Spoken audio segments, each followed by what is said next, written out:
नमस्कार दोस्तों, स्वागत है आप सभी का आपके अपने YouTube परिवार RS स्टडी ट्रिक परिवार में। और जैसा कि आप थंबनेल में देख रहे हो और आपको पता ही है कि हम आपके लिए हेराल्ड पुस्तक के पूरे 50 अभ्यास पेपर सेट लेके आए हैं, जिनमें से आज हम 10वें पेपर के सामान्य ज्ञान और सामान्य विज्ञान के पूरे 30 क्वेश्चन करेंगे। और इसका जो नेक्स्ट पार्ट आएगा उसमें हम गणित और रीजनिंग के 20 क्वेश्चन करेंगे। तो इन 30 में से यदि आपकी प्रतियोगी परीक्षाओं में तैयारी अच्छी है तो 25+ का आपको टारगेट रखना है। और अंत में कमेंट बॉक्स में कमेंट करके बताना है कि आप 30 में से कितने सही कर पाए। साथ ही इन सभी वीडियो की PDF फाइल तथा अनेक प्रकार के नोट्स यदि आप प्राप्त करना चाहते हो तो आज ही हमारे टेलीग्राम चैनल को ज्वाइन कर लीजिए, जिसका लिंक नीचे डिस्क्रिप्शन में दिया गया है। और हमारे चैनल को सब्सक्राइब कर नोटिफिकेशन बेल को ऑन कर लीजिए ताकि आने वाले वीडियो की पल पल की अपडेट आप तक पहुंचती रहे। तो चलते हैं पहले क्वेश्चन की ओर। आज का जीके का पहला क्वेश्चन आपकी स्क्रीन पर दिया गया है कि निम्न में से कौन सा मेल सही नहीं है। यहाँ पे देखिए कुछ दिए गए और उनके सामने उनसे संबंधित वाद्य यंत्र दिए गए, कुछ महापुरुषों के नाम है और उनसे संबंधित वाद्य यंत्र दिए गए। देखिए यहाँ पे पंडित रविशंकर शर्मा कौन थे, सितार वादक थे, हम सभी को पता है। ठीक है। R.K. नारायण प्रसिद्ध उपन्यासकार है जिसकी एक पुस्तक भी प्रसिद्ध थी, क्या थी, मालगुडी डेज नामक पुस्तक थी R.K. नारायण की। ठीक है। K.P. आजमी एक प्रसिद्ध कवि थे। M.F. हुसैन तबला वादक M.F. हुसैन नहीं थे। प्रसिद्ध तबला वादक कौन थे, जाकिर हुसैन थे। ठीक है। यहाँ पे कौन सा हो जाएगा, ऑप्शन नंबर सेकंड वाला राइट हो जाएगा यहाँ पे। नेक्स्ट क्वेश्चन है कि पंचायती राज व्यवस्था में पंचायत समिति का गठन किस स्तर पर किया जाता है। देखिए भारत में लगभग सभी राज्यों की पंचायती राज व्यवस्था है जो कि त्रिस्तरीय पंचायती राज व्यवस्था है, परंतु एक राज्य ऐसा है जिसकी 4 स्तरीय पंचायती राज व्यवस्था। आप कमेंट बॉक्स में कमेंट करके बताना कि वो राज्य कौन सा है जिसकी पंचायती राज व्यवस्था 4 स्तरों पर विभाजित की गई है। सामान्य तौर पर सभी की क्या है, 3 स्तरीय है। जिला स्तर पर कौन सा होता है, जिला परिषद होता है। ब्लॉक स्तर या तहसील स्तर पर आपकी पंचायत समिति होती है और ग्राम स्तर पर क्या होती है, ग्राम पंचायत होती है। ठीक है। तो यहाँ पे पंचायत समिति की बात पूछी है तो वो कौन सी होगी, ब्लॉक स्तर पर होगी। ऑप्शन नंबर ए राइट होगा यहाँ पे। नेक्स्ट क्वेश्चन है कि नीली क्रांति किससे संबंधित है, मछली उत्पादन, खाद्य अनाज उत्पादन, दुग्ध उत्पादन या तिलहन उत्पादन। तो नीली क्रांति का संबंध होगा मछली उत्पादन से। ऑप्शन नंबर एक राइट होगा यहाँ पे। खाद्य एवं अनाज उत्पादन, खाद्यान्न उत्पादन से संबंधित हरित क्रांति थी। दुग्ध और अंडा उत्पादन से संबंधित श्वेत क्रांति है। और तिलहन उत्पादन विशेषकर सरसों की फसल के लिए कौन सी क्रांति थी, पीली क्रांति थी। नेक्स्ट क्वेश्चन है भारत व चीन के मध्य कौन सी रेखा सीमा का निर्धारण करती है, मैकमोहन रेखा, रेड क्लिफ रेखा, डूरंड रेखा। तो रेड क्लिफ रेखा किन किन के मध्य, भारत और पाकिस्तान के मध्य है रेड क्लिफ रेखा। डूरंड रेखा पहले भारत और अफगानिस्तान के मध्य थी, परंतु वर्तमान में पाकिस्तान के विभाजन के बाद यह पाकिस्तान और अफगानिस्तान के मध्य है। तो यहाँ पे भारत और चीन के मध्य कौन सी होगी, ऑप्शन नंबर एक राइट हो जाएगा, मैकमोहन रेखा होगी। निम्न में से कौन सा देश विश्व का सबसे छोटा देश है, मोनाको, वेटिकन सिटी, नोरू या सैन मेरिलो। तो विश्व का सबसे छोटा देश कौन सा है, यहाँ पे ऑप्शन नंबर 2 राइट हो जाएगा, वेटिकन सिटी। वैसे सामान्य रूप से देखें तो ये वेटिकन सिटी क्या है, इटली का ही एक भाग है। यह एक इटली का यहाँ पे धर्मगुरु जिसे पोप कहा जाता है वो बैठता है। और यह लगभग इतना ही देश है, इतना स्थान बोल सकते हैं जहाँ पर 1000 लोग एक साथ बैठ सके, इतना छोटा देश है ये। विश्व की सबसे लंबी नदी कौन सी है, नील, गंगा, अमेजन या मिसिसिपी नदी। तो कौन सी होगी, सबसे लंबी की बात करें तो वो नील नदी होगी। ऑप्शन नंबर फर्स्ट वाला राइट होगा यहाँ पे। अमेजन नदी विश्व की सबसे बड़ी नदी है। भारतीय राष्ट्रीय कांग्रेस की प्रथम महिला अध्यक्ष कौन थी, सरोजिनी नायडू, सुचेता कृपलानी, राजकुमारी अमृत कौर या एनी बेसेंट। तो कौन थी, राजकुमारी अमृत कौन थी, प्रधानमंत्री पंडित जवाहरलाल नेहरू जी के मंत्रिमंडल में कैबिनेट मंत्री थी। प्रथम महिला कैबिनेट मंत्री की बात करें तो वो अमृत कौर थी। ठीक है। यहाँ पे कांग्रेस की प्रथम महिला अध्यक्ष कौन थी, एनी बेसेंट थी। ऑप्शन नंबर 4 राइट होगा यहाँ पे। ठीक है। सरोजिनी नायडू कौन थी, सरोजिनी नायडू भारतीय राष्ट्रीय कांग्रेस की प्रथम भारतीय महिला अध्यक्ष थी। और इसके अलावा सरोजिनी नायडू भारत की प्रथम महिला राज्यपाल भी थी। तो सुचेता कृपलानी भारत की प्रथम महिला मुख्यमंत्री भी थी। गद्दर आंदोलन का संस्थापक कौन था, अजीत सिंह, लाल हंसराज, लाला हरदयाल या सोन सिंह भाकना। तो कौन थे गद्दर आंदोलन, गद्दर पार्टी की स्थापना सैन फ्रांसिस्को में 1913 में की गई। कब की गई थी, 1913 में अमेरिका के सैन फ्रांसिस्को में। और किसके द्वारा की गई, तो ये सोन सिंह भाकना के द्वारा की गई। ऑप्शन नंबर 4 राइट होगा यहाँ पे। और लाला हरदयाल इसके प्रमुख नेतृत्व करने वाले या मुख्य नेता की बात करें तो वो कौन थे, लाला हरदयाल थे। परंतु संस्थापक की बात करें, स्थापनाकर्ता की बात करें तो वो सोन सिंह भाकना थे। महात्मा गांधी ने पहला किसान आंदोलन कहाँ चलाया था?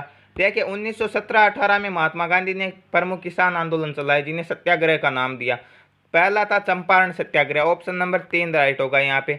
दूसरा था खेड़ा सत्याग्रह और इसके बाद में तीसरा था अहमदाबाद मिल मजदूर हड़ताल। ये चंपारण सत्याग्रह था, ये क्या था, ये नील की खेती के विरुद्ध में था।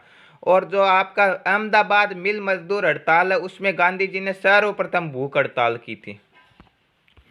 लोथल एक स्थल है जहां निम्न सभ्यताओं में से किसकी गोदी पाई जाती है, यानी किसके समकालीन है लोथल, तो यह सिंधु घाटी के समकालीन है, ऑप्शन नंबर 1 राइट होगा। और लोथल किस राज्य में स्थित है, तो लोथल, रंगपुर और भगतराव ये किस राज्य में है, ये गुजरात में स्थित है। आर्थिक दृष्टि से सबसे महत्वपूर्ण वन कौन सी है, जवारीय, सदाबहार, उष्णकटिबंधीय, पर्णपाती या पर्वतीय वन। तो सबसे महत्वपूर्ण वन कौन सी है, जो इनकम के रूप में, जीडीपी के रूप में, ठीक है, ऑप्शन नंबर 3 राइट होगा। यहाँ पे उष्णकटिबंधीय पर्णपाती वन होंगे, ठीक है। बुद्ध के उपदेश मुख्यतः किससे संबंधित है, एक ईश्वर में विश्वास, धार्मिक अनुष्ठान करना, विचारों और आचरण की शुद्धता, मूर्ति पूजा और अहिंसा। तो बुद्ध के जो विचार थे वो विचारों और आचरण की शुद्धता से संबंधित थे, ऑप्शन नंबर 3 राइट होगा यहाँ पे। दागना पद्धति या घोड़ों को दागना और चेहरा सिपाहियों का वर्णनात्मक विवरण का प्रारंभ किसने किया था, जलालुद्दीन खिलजी, अकबर, इब्राहिम लोदी या अलाउद्दीन खिलजी। तो यह कार्य किसने किया था प्रारंभ, ऑप्शन नंबर 4 राइट होगा, अलाउद्दीन खिलजी ने किया था। जलालुद्दीन खिलजी खिलजी वंश का संस्थापक था और ये जो खिलजी वंश था ये दिल्ली सल्तनत का दूसरा राजवंश था। पहला कौन था, पहला गुलाम वंश था, दूसरा खिलजी वंश था, तीसरा कौन सा था, तीसरा तुगलक वंश था, चौथा सैयद वंश और पांचवा कौन सा था, पांचवा लोदी वंश था। और लोदी वंश का अंतिम शासक था इब्राहिम लोदी, जो पानीपत के प्रथम युद्ध 1526 में मारा गया। और दिल्ली सल्तनत का एकमात्र शासक इब्राहिम लोदी जो युद्ध भूमि में मारा गया था। उसके बाद में भारत में मुगल साम्राज्य की स्थापना हो गई थी। नेक्स्ट क्वेश्चन है, पहली भारतीय महिला ओलंपिक पदक विजेता कौन थी, साइना नेहवाल, एनसी मैरी कॉम, कर्णम मल्लेश्वरी या साक्षी मलिक। तो कौन थी, जो सिडनी में ओलंपिक हुआ था, सिडनी में ओलंपिक कब हुआ था, 2000 में हुआ था। 2000 में सिडनी ओलंपिक में प्रथम पदक मिला था भारत को और वो पदक विजेता महिला कौन थी, महिलाओं से संबंधित प्रथम पदक मिला था, ठीक है। और वो महिला कौन थी, कर्णम मल्लेश्वरी थी, ऑप्शन नंबर 3 राइट होगा यहाँ पे।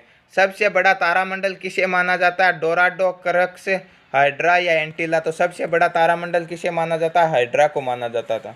तो यह थे जीके के 15 most important question. Next part में हम करेंगे साइंस के 15 मोस्ट इंपॉर्टेंट क्वेश्चन। विज्ञान का पहला प्रश्न आपकी स्क्रीन पर दिया गया है कि कार्बन के निम्न अपर रूपों में से किसका प्रयोग काटने और छिद्र करने में किया जाता है, हीरा, ग्रेफाइट, सक्रिय लकड़ी एवं कोयला या काला कार्बन। ठीक है, तो किसका प्रयोग किया जाता है, जो सबसे चमकीला भी है, जो सबसे कठोर भी है, तो कौन सा होगा, वो अपर रूप हीरा होगा, ऑप्शन नंबर 1 राइट होगा यहाँ पे। सबसे बड़ा और भारी स्तनधारी कौन सा, अफ्रीकी हाथी, गेंडा, ब्लू व्हेल या दरियाई घोड़ा। तो सबसे बड़ा भारी स्तनधारी कौन सा होगा, ब्लू व्हेल होगा। यदि स्थलीय की बात करता तो वो अफ्रीकन हाथी होता, परंतु सीधा पूछा सबसे बड़ा तो वो ब्लू व्हेल ही होगा। नेक्स्ट क्वेश्चन है, वह परिस्थिति जिसमें रक्त में ग्लूकोज की मात्रा बहुत कम हो जाती है उसे क्या कहते हैं। जब ग्लूकोज की मात्रा बहुत कम हो जाती है तो मधुमेह या शुगर कहते हैं, ऑप्शन नंबर 1 राइट होगा यहाँ पे। फाइलेरिया रोग किसके कारण होता है, कृमि, जीवाणु, वायरस या इनमें से कोई नहीं। तो फाइलेरिया रोग आपके कृमि के कारण होता है, ऑप्शन नंबर ए राइट होगा यहाँ पे। विटामिन ए का रासायनिक नाम क्या, थायमीन, रेटिनॉल, नियासिन या राइबोफ्लेविन। तो क्या होगा, विटामिन ए का रासायनिक नाम रेटिनॉल होगा, ऑप्शन नंबर 2 राइट होगा यहाँ पे। थायमीन विटामिन B1 का नाम है, किसका नाम है, B1 का। तो B2 का नाम क्या है, B2 का नाम राइबोफ्लेविन है और B3 का नाम नियासिन है और विटामिन सी का नाम एस्कॉर्बिक अम्ल है। नेक्स्ट क्वेश्चन है, मानव सूत्र है, सूत्र नहीं होगा यहाँ पे, मिस प्रिंटिंग दी गई है। मानव मूत्र के बारे में पूछा कि क्षारक है, अम्लीय है या न्यूट्रल है या इनमें से कोई नहीं। तो मानव मूत्र का पीएच मान कितना होता है, मानव मूत्र का पीएच मान वैसे देखिए तो 4 से लेकर 7 के बीच में होता है, ठीक है, परंतु सामान्य तौर पर देखें तो 6.4 होता है, ठीक है, 6.4 होता है। तो हमें पता है कि 0 से लेकर 7 तक के पीएच मान क्या होते हैं, हमेशा अम्लीय होता है। तो मानव मूत्र भी क्या होगा, अम्लीय होगा। देखिए मानव मूत्र का पीएच मान भी 6.4 होता है और आपके दूध का पीएच मान भी कितना होता है, 6.4 होता है। तत्व लोहे का चिन्ह क्या होता है? लोहे को क्या कहते हैं हम रासायनिक रूप से? वैसे तो हम लोहे को आयरन कहते हैं, परंतु रासायनिक नाम की बात करें तो हम फेरस कहते हैं। तो उसका चिन्ह क्या होगा, Fe होगा। ऑप्शन नंबर 2 राइट होगा यहाँ पे। जहाज की गति की अभिव्यक्ति होती है, किस में होती है? एम्पियर में, कैलोरी में, नाट में या ओम में? तो जहाज की गति किस में मापी जाती है? नाट में मापी जाती है। ऑप्शन नंबर 3 राइट होगा यहाँ पे। एक्स रे किरणों की खोज किसने की थी? Marie Curie, T A. Edison, W Roentgen या न्यूटन? तो किसने की थी एक्स किरणों की खोज? डब्ल्यू रोंटगन ने की थी। ऑप्शन नंबर 3 राइट होगा यहाँ पे।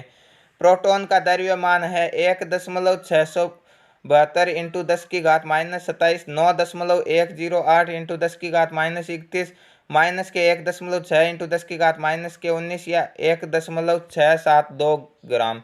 तो क्या होगा प्रोटॉन का द्रव्यमान? ऑप्शन नंबर फर्स्ट राइट होगा यहाँ पे, 1.672 इंटू 10⁻⁻27 किलोग्राम।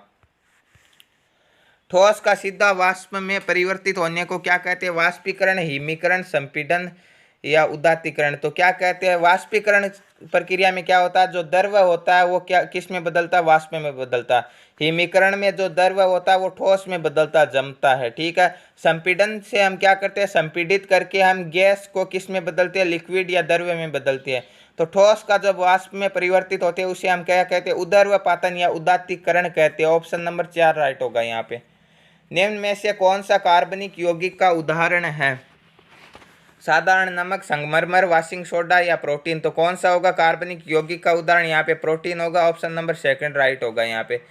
एक रेडियोधर्मी पदार्थ जिसका उत्सर्जन करता है, किसका उत्सर्जन करता है? अल्फा कण, बीटा कण, गामा कण?